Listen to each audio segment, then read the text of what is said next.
Andhra Pradesh state का हज committee का चेयरमैन हूँ और आप लोग सबको ये पेरेंट्स डे के खुशी के अंदर आपको मैं मुबारकबाद बोलते हुए मैं तेलुगु में बोलूँ या उर्दू में बोलिए आप लोग। ఎందుకంటే ఇక్కడ ముస్లిమ్స్ చాలా మంది ఉన్నారు, బుర్కాలు వేసుకొని ఉండి, నా సిస్టర్స్, నా చెల్లెలు, నా అక్కలు అందరూ ఉన్నారు ఇక్కడ. కాబట్టి తెలుగులో మాట్లాడాలా హిందీలో మాట్లాడాలని మనం అడుగుతున్నాం. తెలుగులోనే మాట్లాడతా, ఎందుకంటే కొంతమంది హిందువులు కూడా ఉన్నారు. కాబట్టి ముఖ్య ఉద్దేశం ఏంటంటే ఇవాళ పేరెంట్స్ డే.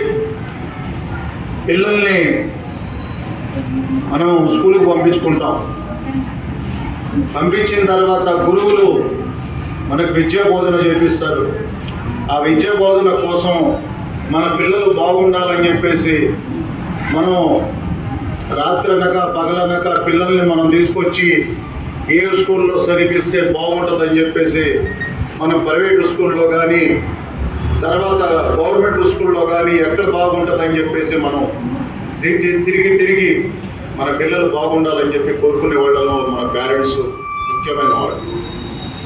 ముఖ్యంగా మనం పిల్లల శ్రద్ధ తీసుకుంటాం. మనకు పుట్టిన తర్వాత వాళ్ళకు విద్యా బోధన రావాలని చెప్పేసి, వాళ్ళు అనుభవం రావాలని చెప్పేసి, మనం డాక్టర్ అవ్వాలని చెప్పి, ఇంజనీర్ అవ్వాలని చెప్పేసి మనం ఎన్నో కలలు కంటాం. తల్లిదండ్రులు ముఖ్యంగా పిల్లల గురించి శ్రద్ధ తీసుకుంటారు. పిల్లలు అయితే మనం శ్రద్ధ తీసుకుంటాం, కానీ ఈ స్కూల్లో చేర్పించిన తర్వాత మనకు విద్యని నేర్పించేది ఎవరంటే గురువులు. ఆ గురువులు కాడగా మనం చేర్పించిన తర్వాత మన పిల్లోడు ఎట్లా చదువుతున్నాం అని చెప్పి సాయంత్రం ఇంటికి వచ్చిన తర్వాత మనం చూసిన తర్వాత మన పిల్లోడు ఎట్లా చదువుకుంటున్నాడో స్కూల్కి పంపించామని చెప్పేసి మేము వాళ్ళ పుస్తకాలు స్టడీ ఎట్లా చేస్తున్నారని చెప్పేసి, వాళ్ళు విద్యా బోధన ఎట్లా నేర్పిస్తున్నారని చెప్పేసి మనం శ్రద్ధ తీసుకుంటాం పిల్లల గురించి. ఆ రోజే విద్యా బోధన ఎక్కువ మనం చూస్తేనే మన పిల్లలకి ఇంట్రెస్ట్గా మనం చేస్తేనే ఆ పిల్లలు స్టడీ అవుతారు. విద్య లేనిదే ఏం లేదండి. కలం పట్టుకున్న వాడు ఏ రోజుకైనా జీవించగలడు. పని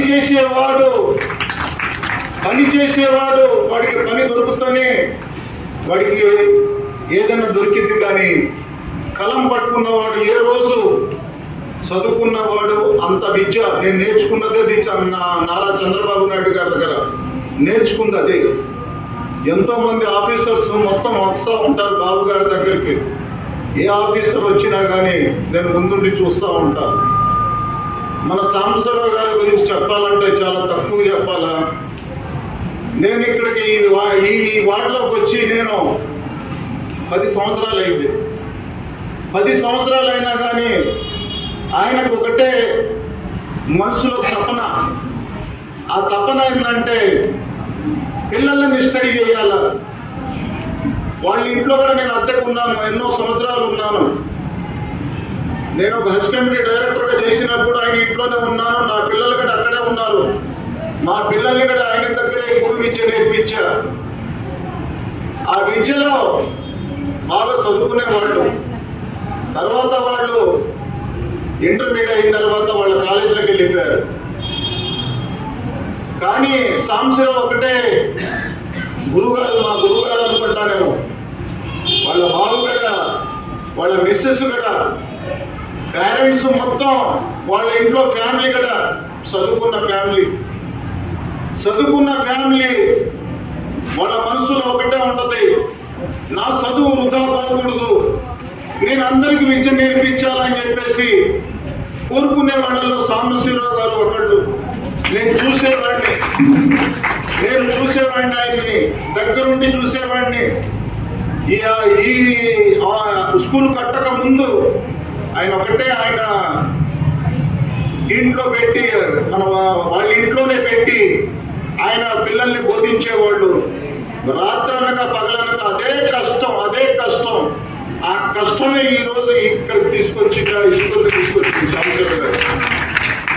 ఆయన నేను చెప్తూనే ఉంటాను, ఈ వయసులో దేనికి సార్ మీకు పింఛన్ వస్తూ ఉంటుంది కదా, మీరు ఎందుకు సార్ మీరు చేశారు చదువుకున్నారు కంటే ఆయన ఒకటే చెప్తారు, నేను విద్య నా వల్ల వృధా పోకూడదు, నేను నా విద్య 10 మందికి సాయం చేయాలని చెప్పేసి పిల్లలకి సాయం చేయాలని చెప్పి మనసులో కోరుకునే నాయకులు ఎవరైనా ఉపాధ్యాయులు ఉన్నారంటే అది సమస్యలో కాదు.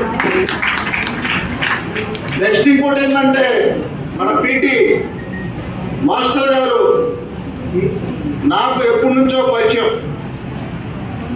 మన బ్రహ్మానంద స్టేడియంలో పీటీ మాస్టర్ గారు ఆ వయసులో కూడా ఇంత వయసు ఉన్నా కానీ ఆయనకి ఒక చిన్న పిల్లోడిలాగా చేస్తూ ఉంటాడు.